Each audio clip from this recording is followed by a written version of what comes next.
Very Dark Man, popularly known as VDM, has once again made headlines, and this time it's not just for his usual controversial takes or social media rants. This time he's physically present in Anambra State, where he flew in shortly after the tragic death of a young entrepreneur and fish farmer, popularly called Fish Magnet. The entire incident has thrown the community into mourning, and when VDM showed up, things took an emotional turn that is now the talk of the town. Imagine this: a peaceful candlelight procession, heavy with grief, tension in the air, and then the activist himself, standing tall, leading the walk from Aroma Junction to Ring Road, all in honor of the slain businessman. The initial directive from the police was clear: no procession. But when the people gathered and VDM appeared, the story changed.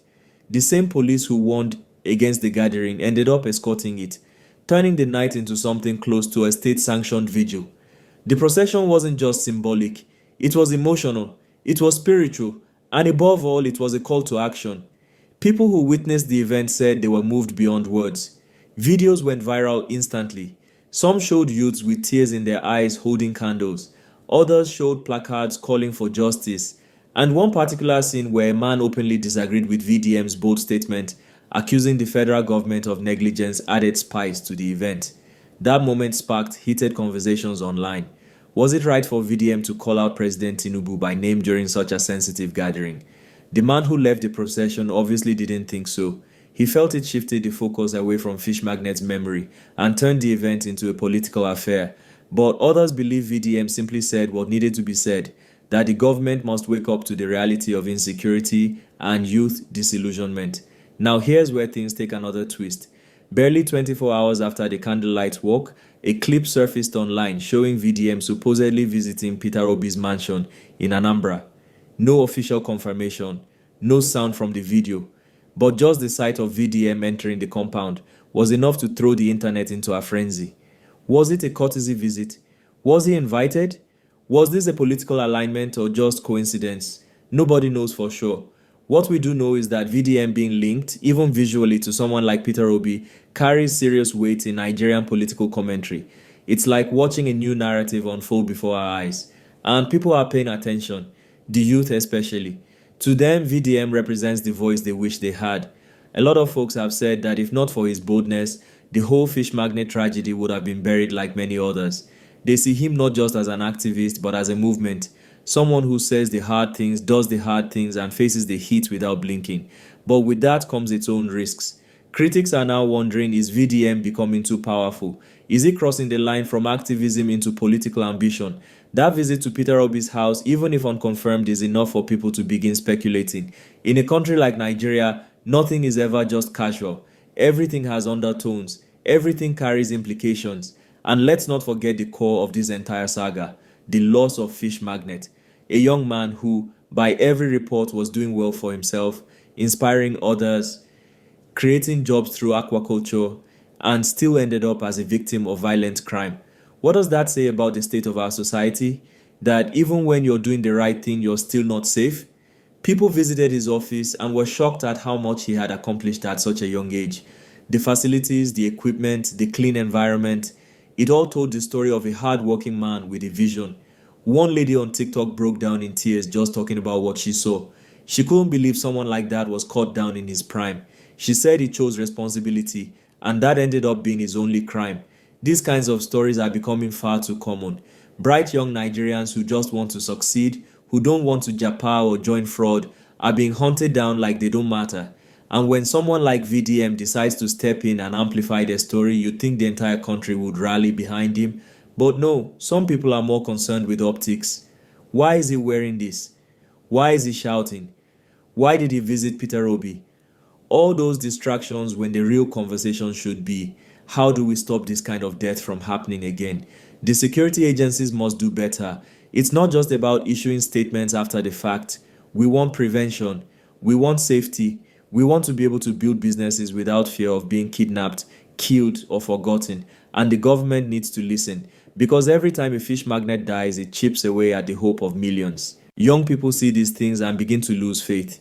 They begin to ask themselves, what's the point? That's why the candlelight procession was so powerful. It wasn't just for Fish Magnet. It was for every dreamer who feels unsafe in their own land. VDM knew this, and that's why he showed up. That's why he risked arrest. That's why he led the walk despite police warnings. And that's why, whether we like his style or not, we must acknowledge the impact he's making. Even the police had to backtrack and admit the procession was peaceful. That tells you how strong public pressure can be when the people come together.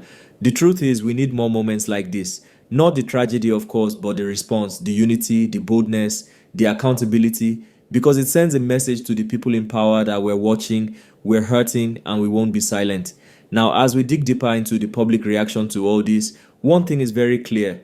VDM's involvement is drawing a sharp divide between those who see him as a true voice of the people and those who think he's taking advantage of every situation to push himself into the spotlight. But here's the truth many are beginning to accept.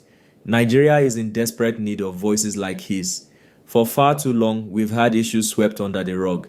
The average Nigerian youth has watched their dreams dim, not because of lack of talent or hard work, but because the system is built to frustrate the honest and empower the ruthless. That's why when someone dies while doing things the right way, it hits differently. Fish Magnet's death has become symbolic. It's no longer just about one man. It's now a representation of how dangerous it has become to be young, successful, and low-key in this country. You can build silently, avoid noise, stay in your lane, and still someone somewhere will find a way to snatch it all from you in one night. It's that fear, that helplessness, that pushed people to come out for the procession. They weren't just mourning, they were protesting. They were demanding answers. They were trying to say to the world, we're tired. And then there's the twist with the police. Let's talk about that. When the news first broke that the police warned against the gathering, many thought VDM was heading for another arrest. He has already been in and out of police detention more times than a regular activist should. But then the unexpected happened. The same police that discouraged the procession suddenly turned around and escorted it, and even later praised it as peaceful. That move raised eyebrows. Was it damage control? Was it an internal instruction from higher ups who didn't want to be seen as the enemy of grieving citizens? Or was it simply a case of realizing too late that public anger had already reached boiling point? Either way, that police U-turn gave the procession an extra level of legitimacy. It became a rare moment when the people and the security forces shared the same streets with a common message: enough is enough. Now back to that mysterious visit to Peter Obi's mansion. What's really going on there? Everyone has their own theory. Some say it was just a courtesy visit. VDM probably felt it was only right to stop by and show respect to one of Anambra's most prominent sons. Others say it could have been strategic. Peter Obi has remained relatively quiet amidst rising insecurity across the nation, so maybe VDM was there to spark a conversation, to push for action behind closed doors. And then, of course, there are those who think this was all optics, something done intentionally to stir reactions and keep the public talking. Whatever the case may be, it worked.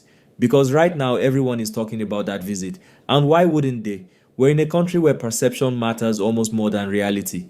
The image of VDM entering Obi's compound is enough to get tongues wagging from Onitsha to Lagos. Some are even speculating, could this be a prelude to something bigger? Is VDM eyeing political relevance? Is Peter Obi tapping into youthful energy again? Or is this all just noise with no real substance behind it? Only time will tell. But one thing is sure, VDM knows how to stay relevant. And he knows how to use moments like this to keep his message in front of the people. Whether you like him or not, you can't ignore him.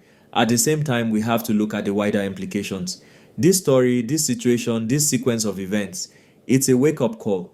A candlelight walk may seem like a small gesture, but when it's led by someone who knows how to command attention, it becomes something bigger. It becomes a message to criminals that their actions won't be forgotten. It becomes a warning to politicians that the youth are watching. And it becomes hope for families who have lost loved ones in silence.